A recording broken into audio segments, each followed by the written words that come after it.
listening to America's Voice right here, right now. My name is Michael Evans. I'm the host here, and I appreciate you riding with us this morning. We're going to talk about a conversation or a topic that is controversial, and there's a lot of different folks out there that will have a different take on this. So this particular topic of what is the appropriate set of weaponry to have in your possession to defend your home and your family and your community and perhaps ultimately your nation is fraught with a lot of opinion. It's fraught with a lot of misconceptions, and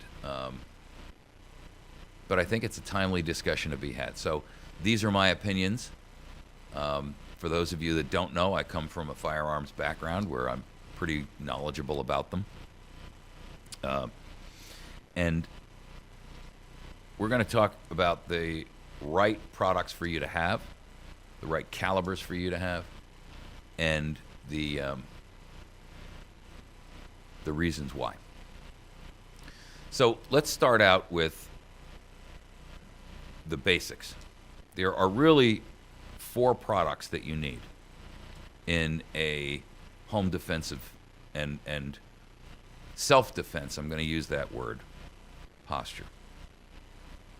And this makes a difference, or this applies whether you are defending your home against street invaders or whether you are defending your home against confiscatory individuals kicking in your door, as they may soon have in Connecticut. The first thing you need to have is a carbine. And there are really, you need a carbine, you need a shotgun, and you need a pistol. And we're going to talk about the reasons or the appropriate solutions for each one. A carbine is a short rifle, for those of you that are not gun people. I always suggest that you have something that is semi-automatic in its nature, not a bolt action, and that it be of a caliber that is easily replaced and or obtained. And so there are only 2 calibers that you should be considering, and they are .308, also known as 7.62 by 51, and both of those are, for all intents and purposes, interchangeable, and or .223, also known as 5.56 millimeters, or 0.223. The AR platform is very popular. There are other platforms out there, but that is the one that is the most popular. It's been found to be extraordinarily reliable in a lot of ways, and the availability and access to parts and magazines and such like that is easily accomplished. It's an ergonomic system that enables you to, handle the weapon appropriately. They're easily, the number of accessories that are available for them in terms of sights and things like that is there's lots and lots and lots of modification parts and things that you can get. So the question now is, let's assume for argument's sake that we're talking about an AR platform, because I frankly would not authorize or utilize anything for a platform for personal defense other than an AR platform. I'm not going to, there's those people who believe that the AK series of weaponry that's, standard issue in Eastern Bloc is acceptable. And if you have that belief, that's fine. I'm just telling you my opinion. And in my opinion, the AR platform is the route to take. And then now the choice becomes one of 2 things. Are you talking about a .223 or a .308? Frankly, a .308 would be the preferential choice because it's a much heavier bullet. It travels has a lot more delivered energy when it reaches its intended target, and it has the capabilities to do things that the .223 platform cannot do. 308 can go through, you're talking about through metal, it can go through walls, it can go through cover and concealment in some cases. And so I would strongly recommend that if you have a choice and you can afford to do the 308 platform, that you go that route.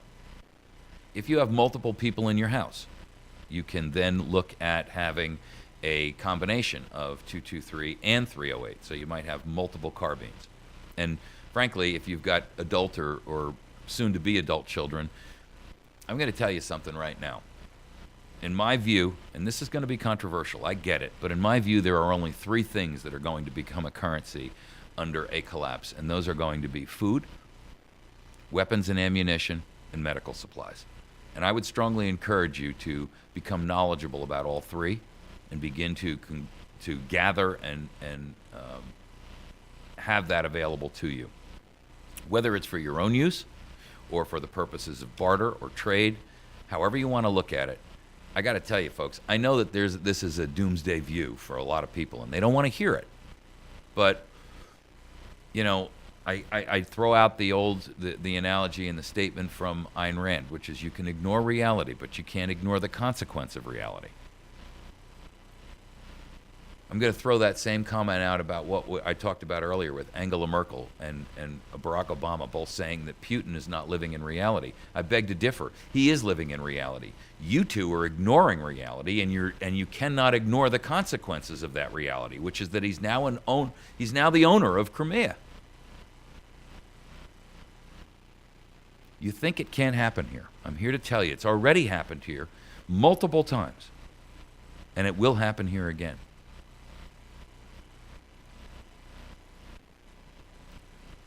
The situation at this point is that you need to have a carbine, and I would strongly encourage you to have a 308 or a 223 or both, depending upon who in your family is available to handle these weapons. And then you need sufficient supplies of ammunition for both of these weapons that will enable you to defend and protect your home. In either case, I would not realistically accept less than perhaps 1,000 rounds. I think that's a reasonable expectation of what you would need that will enable you to have a long-term and or a short-term ability to protect and defend yourself and your family and your community.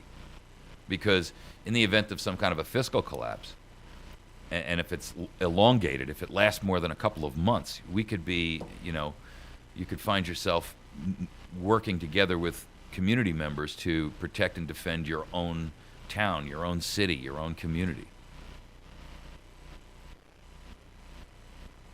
The second item that you need, and I'm not going to have enough time to go here through, a ton of all the exponentials of each of these platforms, and because I've only got 20 minutes here, and we're down to 17. You need a carbine. It should be an AR platform, and it should be in either 308 or 223, and preferably, if you've got multiple people in the house, multiples of each. The second issue is a shotgun, and not Joe Biden's double-barrel shotgun. I would prefer that it be a semi-automatic or at least a pump, capable of having multiple shots. You can have an extended magazine, and by the way, folks, there are tons of these out there right now. Let's talk about cost for a moment, and I apologize. I should have jumped on this before we got off the idea of the AR carbine. You can get a 308 AR carbine and a 223 AR carbine in the $1,000 range. I'm going to just use that as a ballpark range. Whether new or used, you can obtain these weapons in that range, in that price range, about $1,000 for a good quality one. Don't skimp on quality. I don't care if you skimp somewhere else. Don't skimp on the quality of weaponry. When I used to teach, and I had a weapons store, the one thing that you don't skimp on is quality when it comes to a weapon, because Murphy's Law is still Murphy's Law, and if there's a time for something cheap or poor quality to fail, it's when you need it the most. And that's the one time when you cannot afford to have a failure, is when you are expecting that weapon to be the last resort of defense for you and your family. So I strongly encourage you to make sure that you are getting a quality piece of hardware. If you don't know anything about guns, if you buy it new, you still need to make sure that it's a quality piece of equipment. If it's used and you don't know anything about it, I would encourage you to have someone who is knowledgeable about it make sure that they go over it thoroughly for you and make sure that it's safe and that it's in good operating condition. You're going to know that shortly enough, by the way, because your goal is to make sure that you're out there practicing with it and that you are intimately, and I do mean intimately, familiar with how it operates. And not just, get out there and shoot a magazine's worth of rounds and say, okay, I'm confident and I know what to do. We're talking about the ability to change magazines. We're talking about the ability to take it down and clean it. We're talking about the ability to use it in multiple firing positions, whether standing or laying down or seated or around a wall. If you're not doing that kind of training, you are doing yourself and your family, who you're the defender of, a disservice. All right, let's talk a little bit about shotguns for a moment. You need one that is a semi-automatic. Forget the single shots, forget the double barrels. I mean, if that's what you got and you don't have the money to afford anything else, that's fine. But, you need something as a defensive weapon that will allow you to have multiple shots and that will handle multiple variant forms of ammunition. I would encourage you to get a pump is in the price range of anywhere from $200 on up to $1,000 for a pump. The $200 and $300 pumps are just fine. Mossberg makes high quality, inexpensive weaponry. Remington makes the 870 series. They're, and you can buy these in what they call tactical configurations, where they already have an extended magazine tube that will allow you to have multiple extra shots available to you. Instead of 3 or 4, it'll handle 5 or 7 or 8. That's what you want. You want an extended magazine tube. Preferably you want something that has the equivalent of rifle sights or iron sights on it, because it will allow you to not only use it for defensive weapons or defensive rounds like buckshot, but it will also allow you to use a slug. And there are multiple forms of ammunition for shotguns. You have really 3 primary systems, or primary types of ammunition. One is a slug, which is basically a gigantic chunk of lead. The size of the bore, that's the size of the piece of lead. And that slug is capable of penetrating engine blocks. It is capable of punching through walls. It is capable of taking down a large animal in the event that you're using it for hunting. A slug is an excellent piece of ammunition to utilize with a shotgun. It doesn't spread. It's just one. It's a gigantic bullet. Think of it that way. And for rifle, to have a shotgun with rifle sights enables you to actually use that almost in a rifle format when you're using that slug. It gives you the high level of accuracy that you would expect out of a set of sights, as opposed to just a bead in the front. The second type of ammunition is buckshot, and the third is birdshot, what's commonly known as birdshot. Buckshot is essentially what it sounds like. You've all seen or heard it before. It is anywhere from 9 to 12 pellets. They're sizable, and they spread on firing. They can be used to cover a fairly broad area. The further out that you get away from the end of the muzzle, the more the spread is. When you're talking about buckshot, there are various different sizes of pellets. The one that is the most standard for you would be what's called 00. So it's 00 buckshot. Okay. It'll have 2 zeros. That's what I would recommend that you have, and that you have plenty of it. And you don't need 1,000 rounds of shotgun ammunition, but you should have a good, healthy supply. Hundreds of rounds would be appropriate.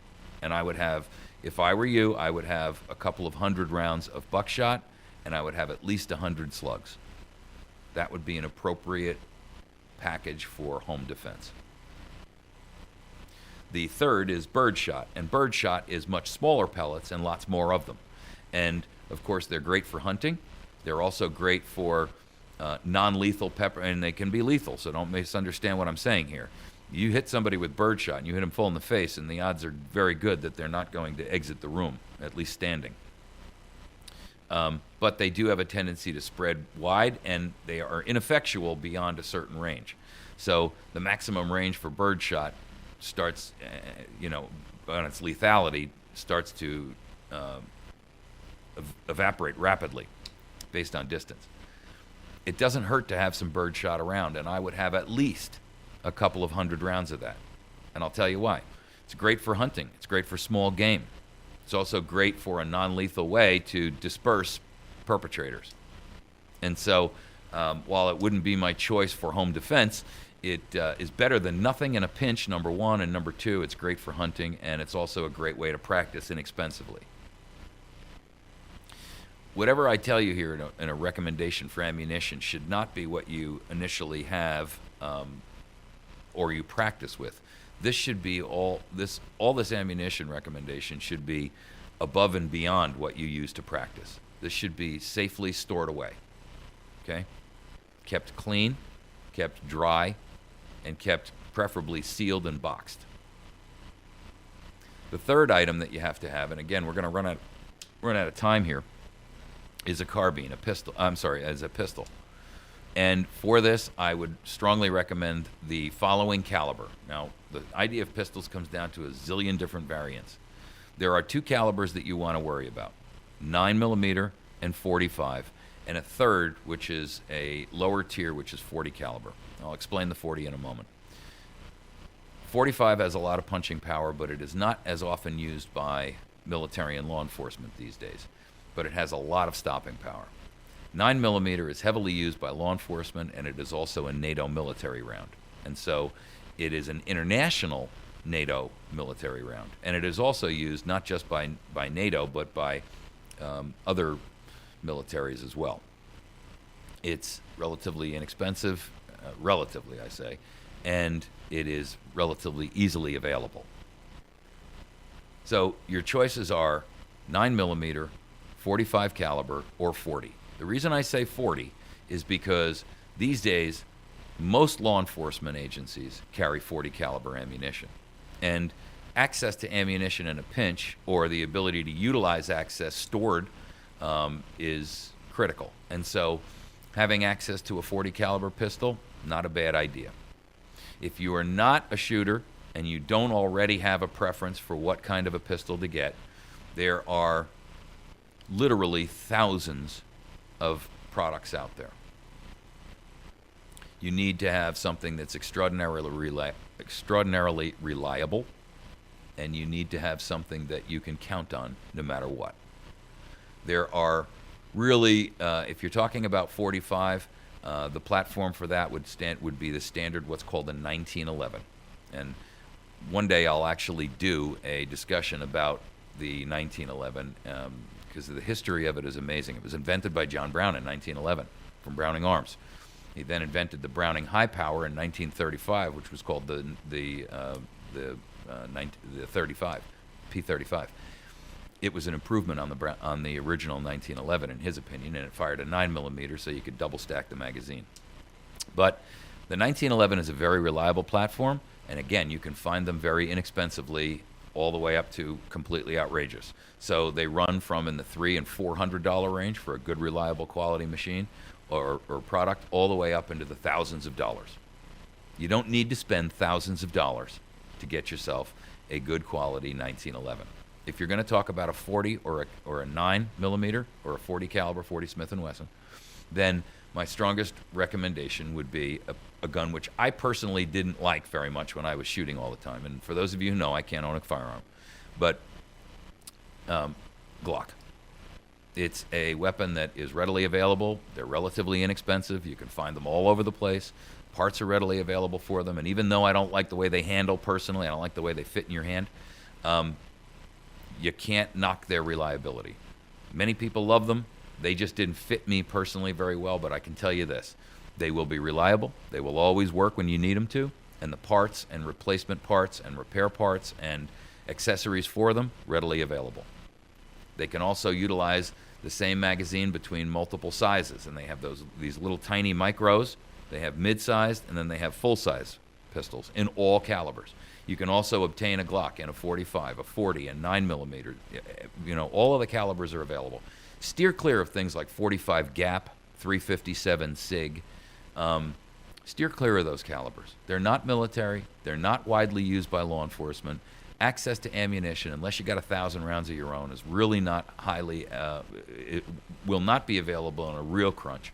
And while those performance levels of those weapons may have great functionality, access to ammunition in the long term may be a problem. For those of you that are already into pistols and you already have a Glock or something like that, and you think, you'd like to be able to play around with some of those other calibers, fine. Then I would encourage you to maybe get yourself a second barrel system for the same Glock, so you can, utilize a 357 SIG or 45 Gap or any of those others. I'm not a big fan of Glocks. I have no interest in Glock. I have no interest in any of the financial aspects of any of this.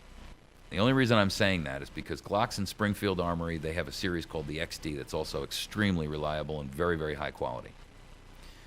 The XDs and the Glocks, by the way, can be purchased in the $400 to $600 range.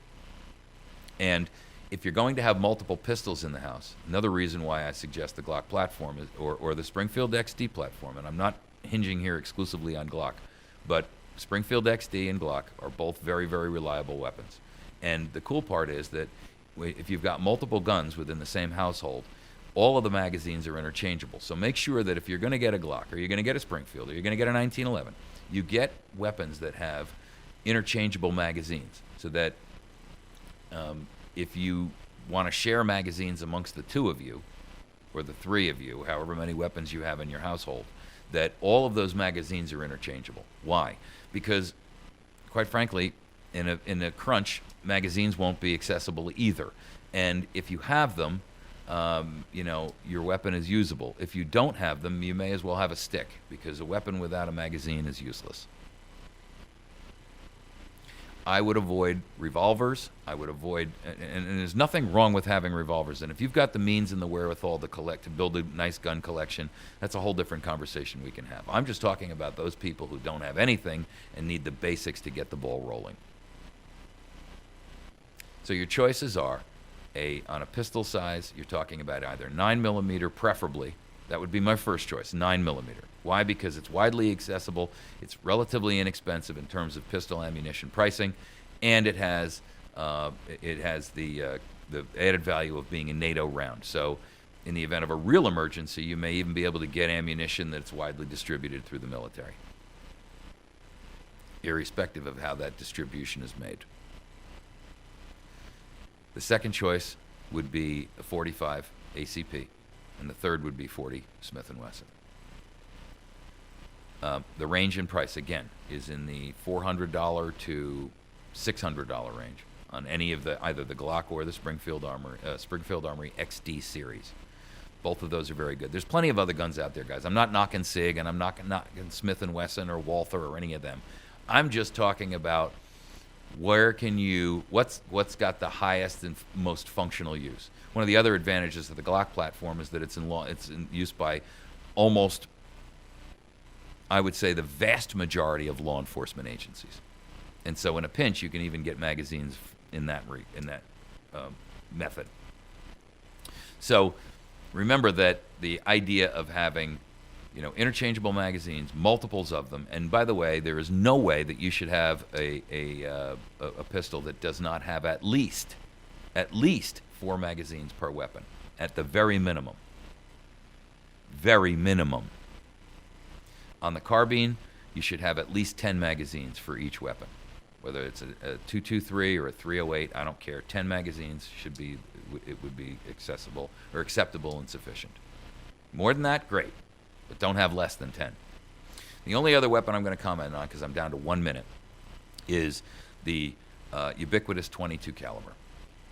And you should, if possible, have both a pistol and a rifle. .22 is very, very effective. It can be used for hunting. It can be used for self-defense. And it's quiet. It's small. It's inexpensive, relatively. Right now, .22 is in a massive shortage. But even so, you can still buy 500 rounds of .22 for $50-$60. It's a great way to practice and get your skills up without spending an enormous amount on ammunition. And it's a great way to introduce the younger or uninitiated members of your family to shooting. There's very little recoil, and there's very little noise. And so I strongly encourage you to make sure that you make a .22 rifle and a pistol available and part of your lineup. We're out of time. We're down to 39 seconds. You're listening to America's Voice Now. I apologize that this time runs so short. One of these days, I'm really going to probably have to do a long-term discussion on this, in which, whether it's broadcast or not, or just posted up, I'll make it available. If you have more interest in this, please email me directly at mike@americasvoicenow.org. That's mike@americasvoicenow.org. And let me know your thoughts on whether or not we should do more like this. Have a great day. We'll see you tomorrow. Mike@americasvoicenow.org. Have a great day.